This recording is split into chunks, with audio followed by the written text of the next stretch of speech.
Welcome, and we're going to talk about the Millennial Budget Tool. This has been produced specifically to assist millennials in purchasing their first home.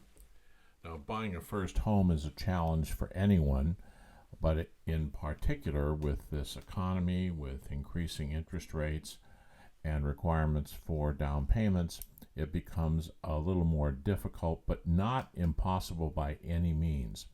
This is an exercise that will help you go through and determine if you are able to buy a home now or in the future. And not only that, we've created this millennial budget tool so that you can just stretch a little bit and imagine that you can live somewhere where you can afford to buy a home. That's not necessarily where you currently live. Now, the reason we set this up that way is because a number of millennial, probably thousands, have complained about the fact that they can't afford to buy a home. And some of that is because they are located in areas that are very expensive. And they're not the only ones that can't buy homes in those areas. Many other people can't either. So give some thought to the possibility of relocating. You can find some articles on our website, retirecoast.com, that talk about relocation and some of the advantages. So don't feel that you're stuck where you are and you can't afford to buy a house because an ordinary tract house is selling for close to $1 million when you can buy in other places. Now, one of the places that you can buy a home with modest income, or actually lower income, is the Mississippi Gulf Coast, where you can buy a home for less than $100,000 if you choose to purchase one at that price range, and anything really above that. So they're far less expensive than homes in Southern California. And that's just one area. There may be some others. Now, the point with this budget tool is not to deviate and get into all those other ideas, but I wanted to plant those anyway.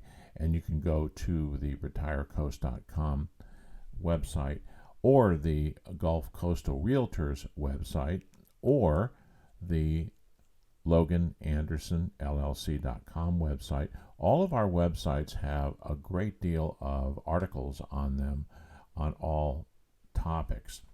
The Gulf Coastal Realtors website has developed what we call a pillar post blog site for millennials, and we have a large article there that has many things in it, many tools which you should look at to help you buy a house. This budget tool is just one of those tools that will be embedded in there. There will be many other articles attached to that one to help you through the entire process of financing, selecting a home, even possibly working on your finances, as we start with the budget tool. So we're here to actually talk to you about how to use this budget tool. So I'm going to start here on the left side, and these are entries that you're going to be making on your own. In current home, you would put in whatever your current home is now. That could be an apartment, it could be a house that you're renting, could be any place that you're living in right now. If you have a cost of that living, now you might be living at home with your parents and you have no cost. You can put that in, but that's not terribly realistic. So in that case, you might start with what you think the new home is going to be.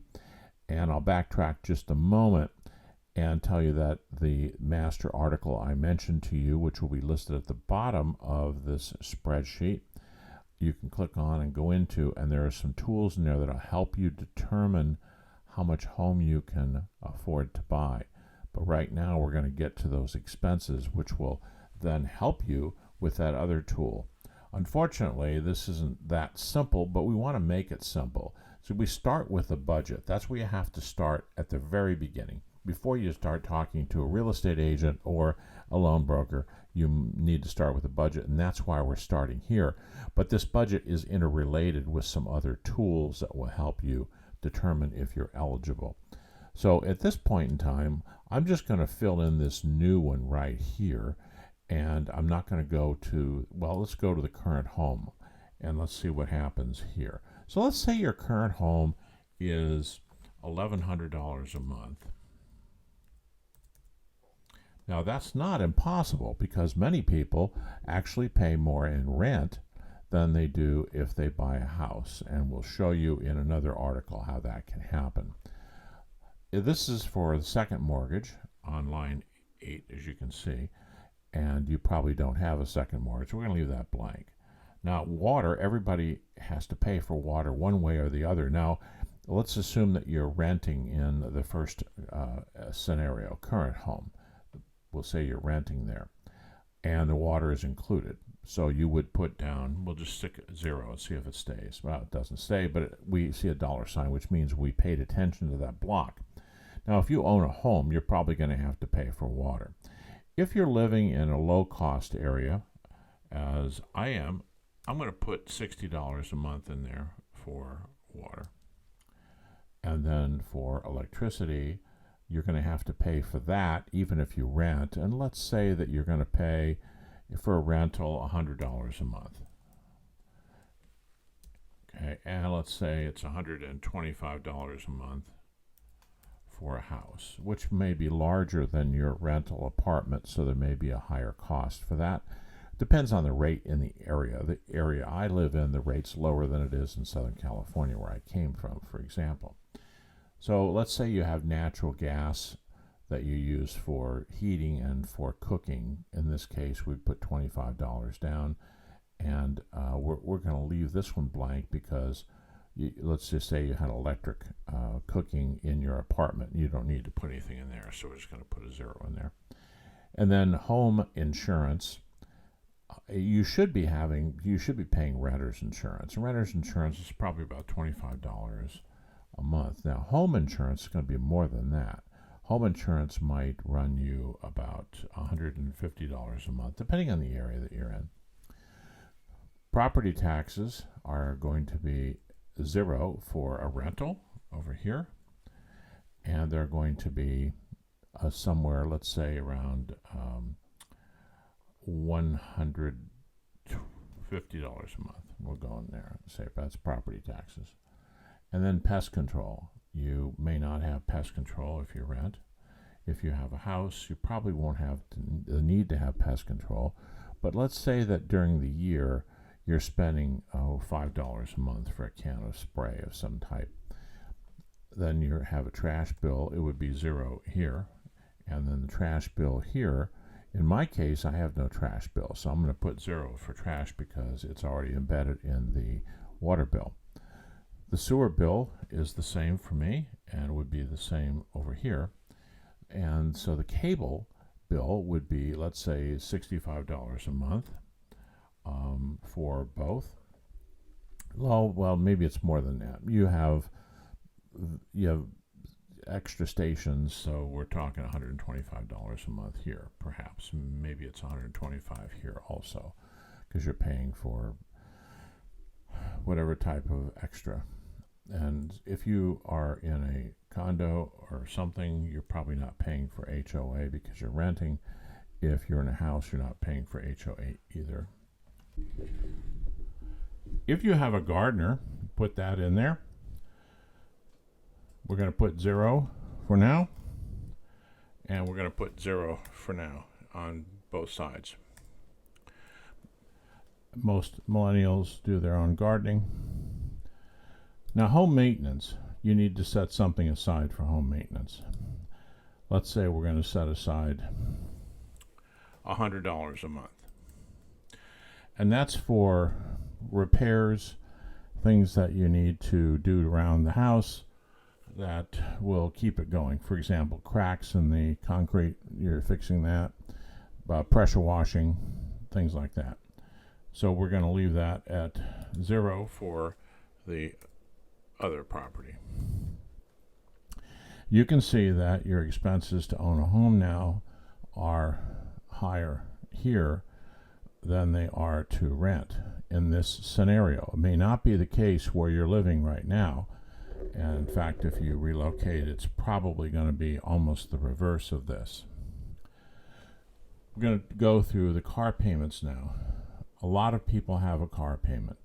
Let's say that you have one car payment, but you have two cars, assuming that maybe this is a couple that I'm talking to that's going to buy a home. So we're going to put down the same amount of money here on the rental side as we do on the own side. It's not always the case. Maybe if you sold, for example, your car before you left and determined you only wanted to have one car at the new location. We'll leave these blank. I'm not even going to put zeros in those for right now. And then the car insurance is probably a little bit on the low side for a car, and so are the car payments, but we're really just kind of a filler here. You'll have to do this on your own. So basically we're going to go down here, and I'm not going to fill in every one of these, but you have places for a second car, for an RV insurance, boat insurance, storage for your RV or boat also.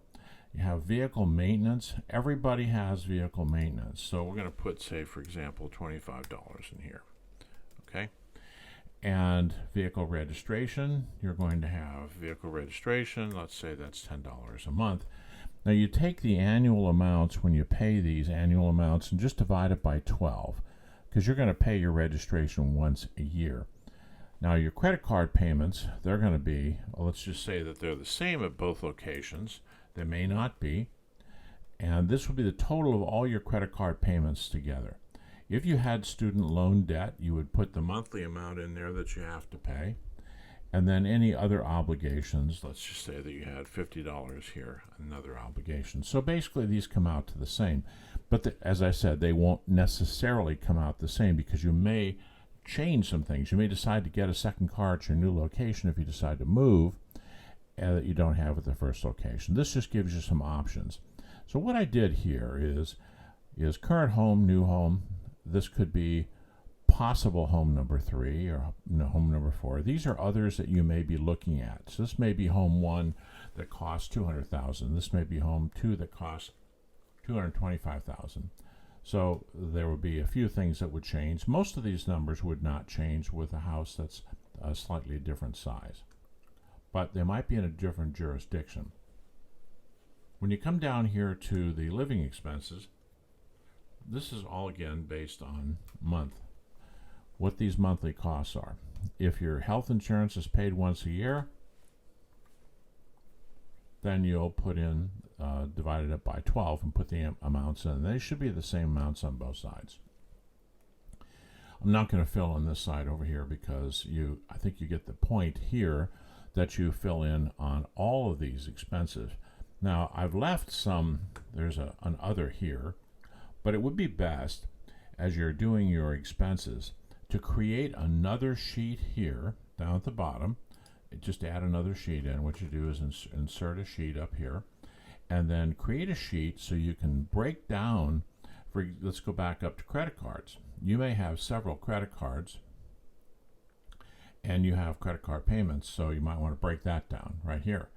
And you have maybe 4 or 5 of those in another sheet that you add up together. That gives you the total, because you're going to have to do otherwise calculator and that kind of thing to consolidate.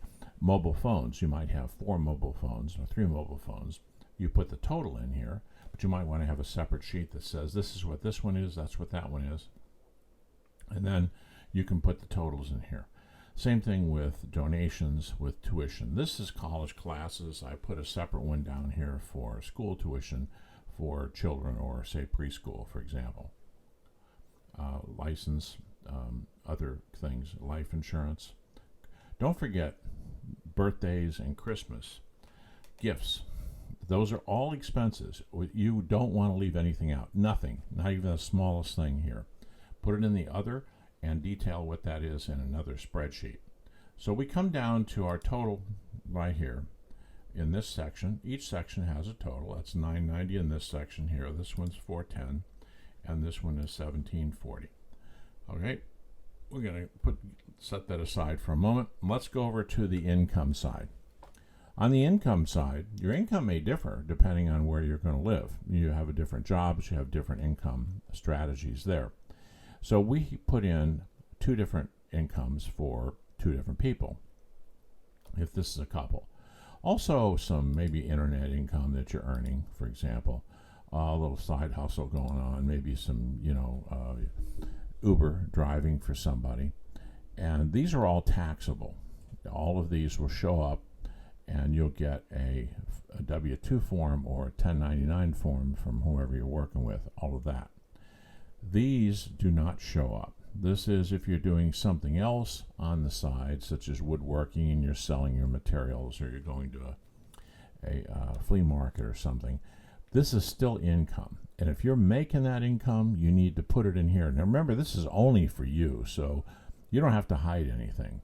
You want to put in all of that income. So when you go to qualify to buy a house, only these items here, the income that is taxable, is going to show up with documentation.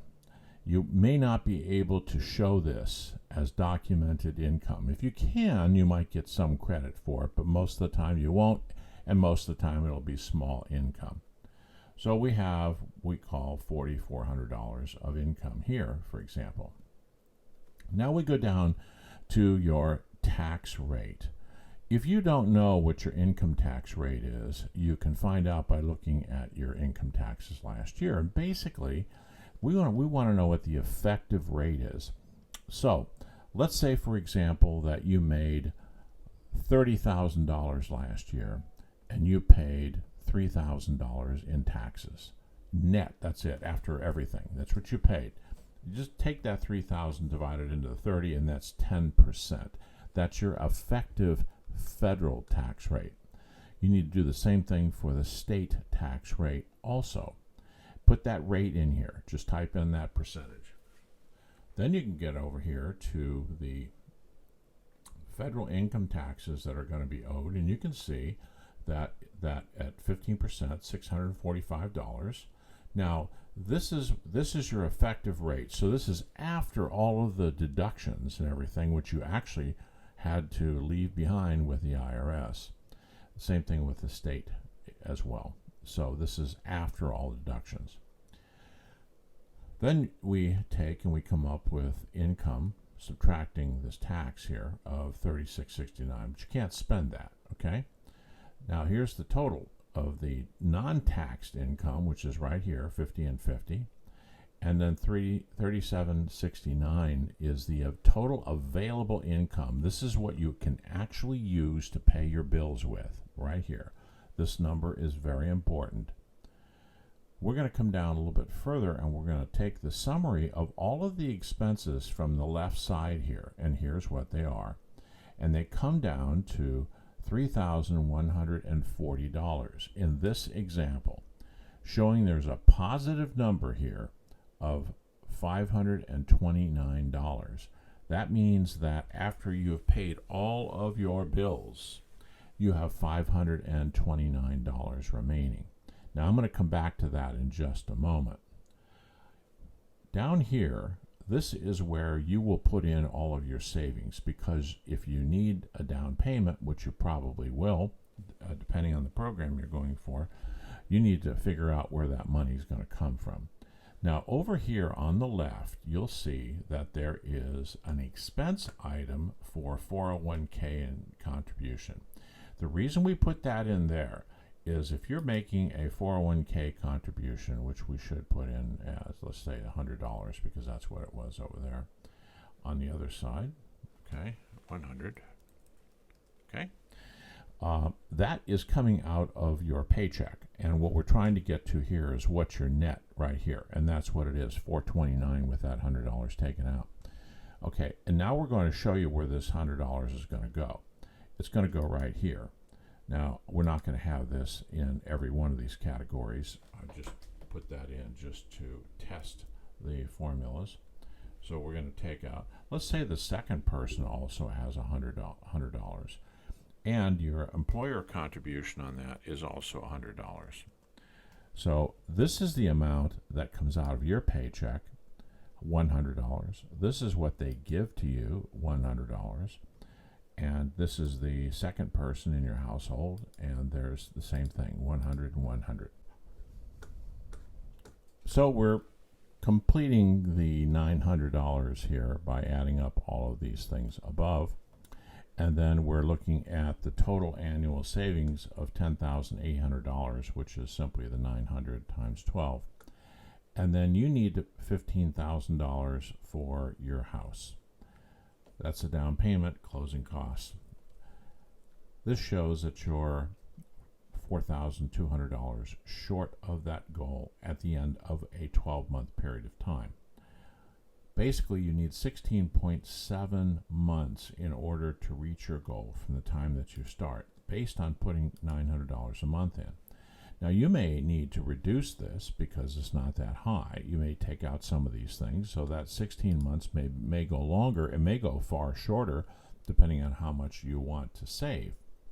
And that is the beginning of your concept on ratios and the amount that you want to put down on the house using the other calculators here. But let's say, for example, let's go back up to here and say that that $429 is a positive number, and you have counted for everything. You've got everything listed as an expense item.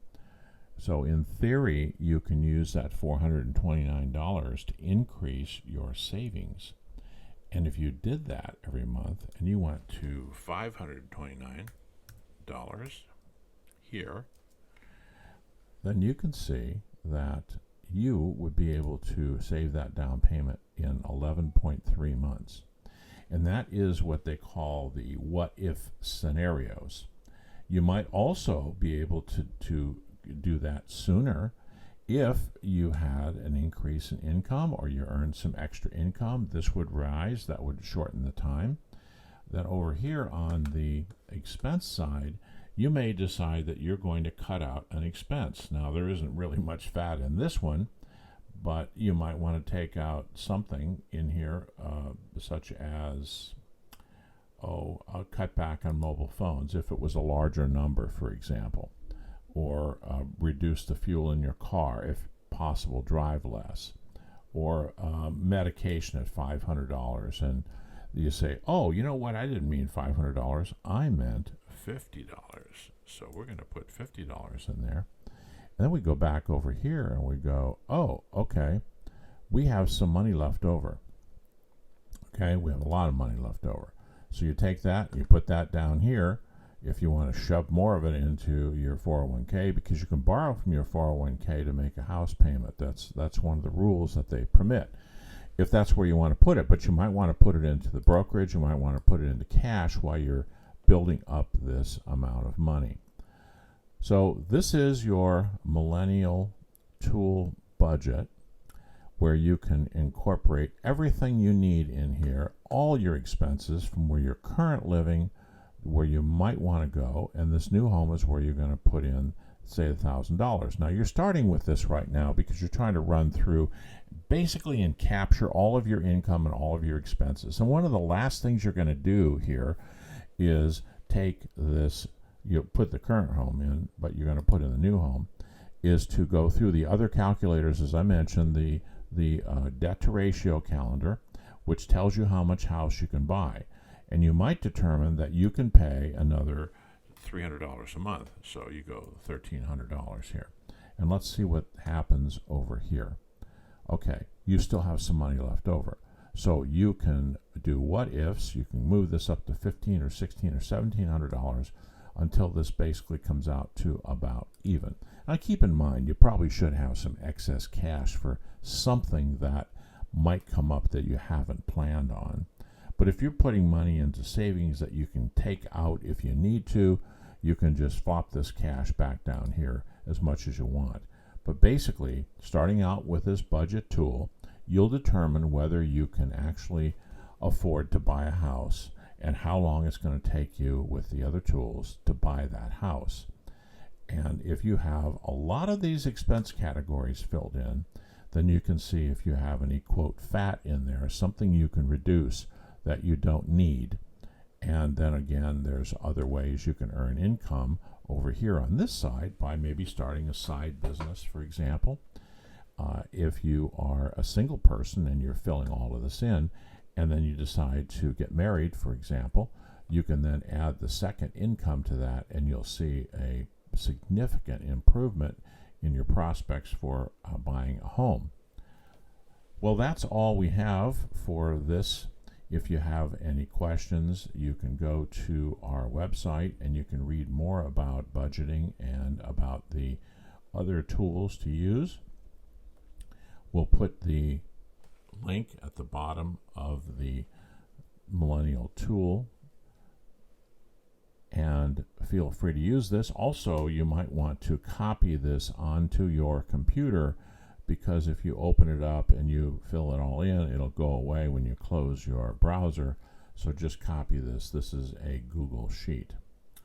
Well, thank you again for listening to Gulf Coast Now, and please come back for a future podcast.